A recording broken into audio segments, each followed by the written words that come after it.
wabarakatuh. Perkenalkan, nama saya Bunga Raida Nur dari jurusan Kesehatan Masyarakat. Di sini, saya ingin mempresentasikan tentang materi kalimat efektif. Berikut penjelasan kalimat efektif. Kalimat efektif yaitu kalimat yang secara tepat dapat mewakili gagasan atau perasaan pembicara, sanggup menimbulkan gagasan yang sama tepatnya dalam pikiran pendengar atau pembaca seperti yang dipikirkan oleh pembaca atau penulis. Selanjutnya, ada struktur kalimat efektif. 1.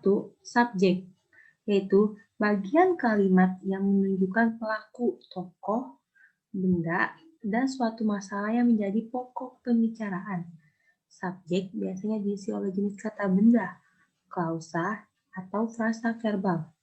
Subjek dalam bahasa Indonesia biasanya terletak di depan predikat. Contoh kalimatnya yaitu adikku sedang sakit. Kalimat adikku termasuk ke dalam subjek, sedangkan kalimat sedang sakit itu termasuk predikat. Selanjutnya ada predikat, yaitu bagian kalimat yang memberitahu untuk melakukan tindakan atau dalam keadaan bagaimana tokoh yang di dalam suatu kalimat. Contoh kalimat predikat yaitu ibu sedang memasak. Kalimat ibu termasuk subjek, sedangkan sedang memasak termasuk predikat. Selanjutnya ada objek, yaitu bagian kalimat yang melengkapi predikat. Objek pada umumnya diisi oleh nomina, frasa nominal, atau klausa. Letak objek lalu di belakang predikat yang berupa verba transitif, yaitu verba yang menuntut wajib adanya. Contoh kalimatnya yaitu arsitek merancang. Selanjutnya ada pelengkap, yaitu bagian kalimat yang melengkapi predikat. Letak pelengkap umumnya di belakang predikat yang berupa verba. Contoh kalimatnya yaitu Pancasila dibacakan oleh Ketua MPR.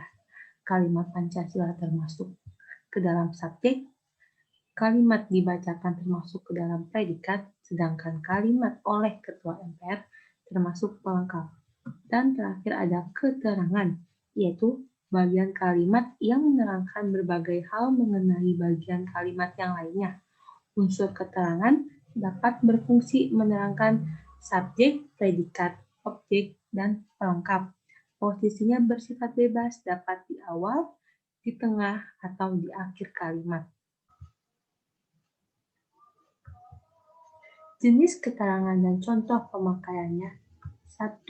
Ada tempat. Kata penghubungnya ada di, ke, dan dari. Contoh pemakaiannya yaitu di kamar, di kota, ke Jakarta, ke rumahnya, dari Bekasi, dari sawah. Ada juga waktu. Kata penghubungnya yaitu ada pada, dalam, sebelum, sesudah, dan selama bekerja.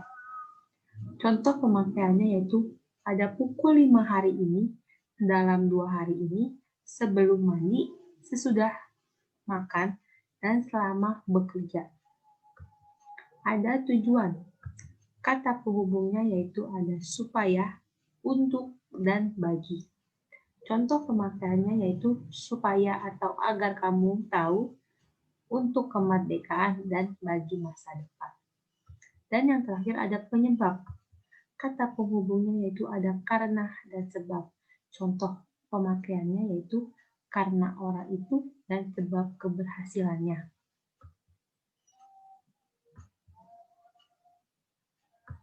Ada juga syarat kalimat efektif.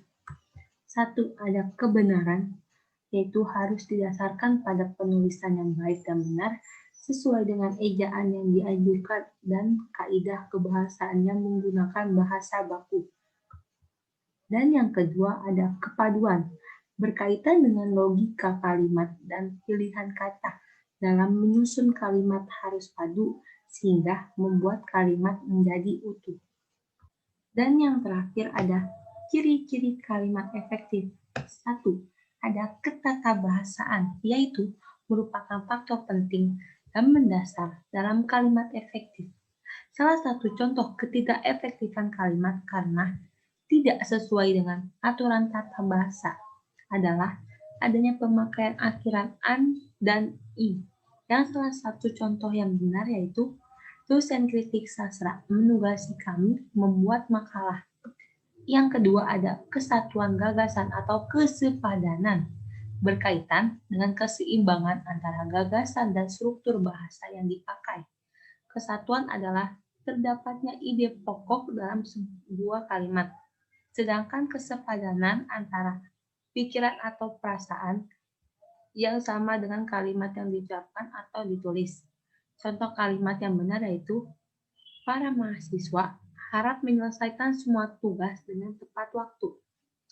Yang ketiga ada kehematan, yaitu dalam pengertian kalimat efektif berarti hemat dalam menggunakan kata, frasa, atau bentuk lain yang dianggap tidak perlu. Ada juga konsep kehematan pada kalimat efektif. 1.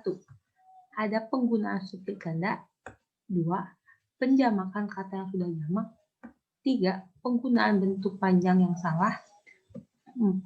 Penggunaan saling atau plus verbal resiprokal. 5. Ada pemakaian superordinat, ada hiponim. 6. Ada penggunaan sinonim dalam satu kalimat. 7. Ada pemakaian kata depan dari dan daripada. Yang keempat ada kesejajaran atau keparalelan yang berkaitan dengan kesamaan unsur-unsur yang digunakan secara konsisten dalam kalimat, baik itu dari bentuk maupun kata imbuhan. Contoh kalimat yang benar yaitu mencegah lebih baik daripada mengobati. Yang kelima ada ketegasan, yaitu dalam kalimat efektif adalah penonjolan ide pokok. Misalnya dengan pengulangan kata repetisi dan penggunaan partikel penekan. Contoh kalimat yang benar yaitu saudaralah yang harus bertanggung jawab. Yang keenam ada kecermatan, yaitu kalimat tidak mengandung tafsiran atau ganda atau ambigu. Contoh kalimat yang benar yaitu adik membawa beras sebanyak 2 karung. Yang ketujuh ada kepaduan atau koherensi, yaitu hubungan timbal balik yang jelas antara unsur-unsurnya sehingga informasi yang disampaikan tidak terpecah-pecah. Contoh kalimat yang benar yaitu hidup jangan mengharapkan belas kasihan orang lain. Yang terakhir ada kelogisan, yaitu mengacu pada ide kalimat yang dapat diterima oleh akal. Kelogisan kalimat erat kaitannya dengan ketatabahasaan. Contohnya kalimat yang benar yaitu untuk menghemat waktu kita teruskan acara hari ini. Sekian dari saya, mohon lebihnya saya minta maaf. Wassalamualaikum warahmatullahi wabarakatuh.